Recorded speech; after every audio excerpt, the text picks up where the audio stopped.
예, 처장님. 네.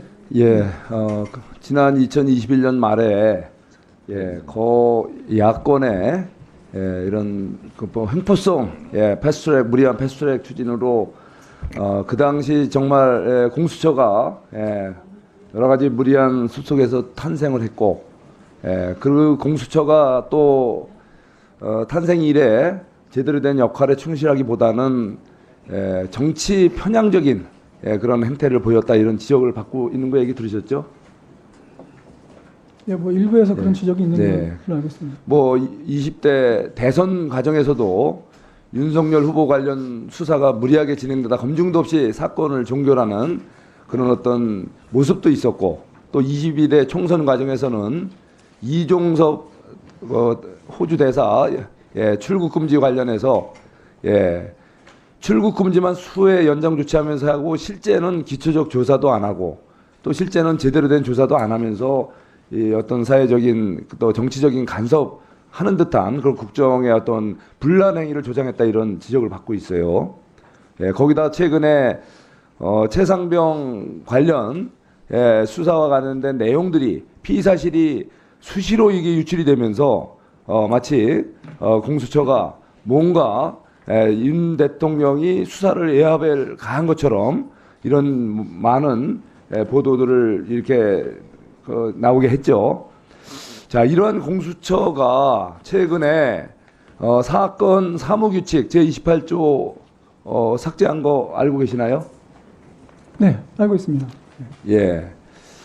거기에 내용을 보면은 불기소하는 경우에는 수사 결과 불기소하는 경우에는 별지 지우고 서식에 의한 이런 관계 서류를 서울중앙지검 소속 검사에게 송부한다라고 되어 있는 것을 삭제함으로 해서 여러 가지 현행법과의 충돌 이런 현상들을 초래했지 않습니까? 예를 들면 공수처 법에는 기소권이 없는 수사를 한 경우에는 수사 후 결과와 관계없이 관계 서류와 증거물을 서울중앙지검 소속 검사에게 송부해야 한다라는 이 법률 규정하고 정면 충돌하지 않습니까?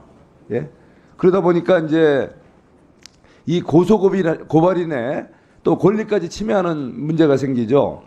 항고, 재항고를 하지 못하고 재정 신청만 법원에 하게 되는 일이 생기고 결과적으로 그 재정 신청만으로 하게 되면은 결과적으로 기소권 없는 공수처가 이 법원이 재정 신청에 대해서 공소 제기를 이제 결정한 경우에 그 형사소송법 준용에 따라서 공수처의 검사가 공소를 기소권을 갖는 그런 어떤 모순적 현상이 발생하지 않습니까? 이 부분에 대해서 법제처에서는 이 공수처의 이 사건 사무규칙 개정에 대해서 이 입장을 좀 밝혀서 이걸 바로잡을 필요가 있지 않을까요? 네, 그 공수처와 관련된 그 법령 해석은 그 법무부가 1차적 소관 부서이기 때문에 그 부분은 이제 법무부가 해석을 해야 될 것이고요. 그다음에 지금 말씀하신 여러 가지 지적도 그렇게 지적하는 내용도 저도 잘 알고 있습니다. 그런데 이 사건은 제가 이렇게 말씀드리면 이 사건은 기본적으로 법률을 정할 때 공수처법을 정할 때 그 문제가 좀 있습니다. 뭐냐면 우리가 기본적으로 검사라고 할 때 이 검사를 누구를 검사로 할 거냐 이게 굉장히 중요한 핵심 사항이거든요. 왜냐하면 우리 헌법에 영장청구권을 검사한테 주고 있기 때문에요.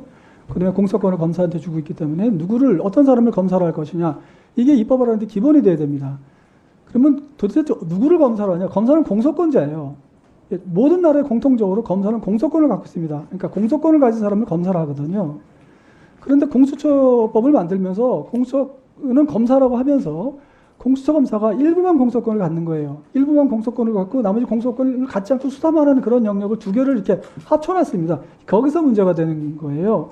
그러니까 공소권을 갖지 않은 부분에 대해서 그러면 공수처 검사는 검사냐라는 근본적인 그 의문이 이제 제기되는 거지 않습니까? 그래서 지금 결국 이 문제는 지금 말씀하신 그 문제는 법무부하고 공수처가 서로 잘 협의해서 해결해야 될 문제인데 최종적으로는 국회에서 그 부분을 좀 명확하게 다듬을 필요가 있다고 좀 생각을 합니다. 네. 1분 더 주실 수 있나요? 없습니다. 없어요?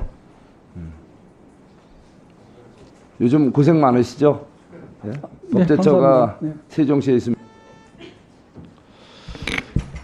네, 수고하셨습니다. 다음은 장경태 의원님 질문해 주세요.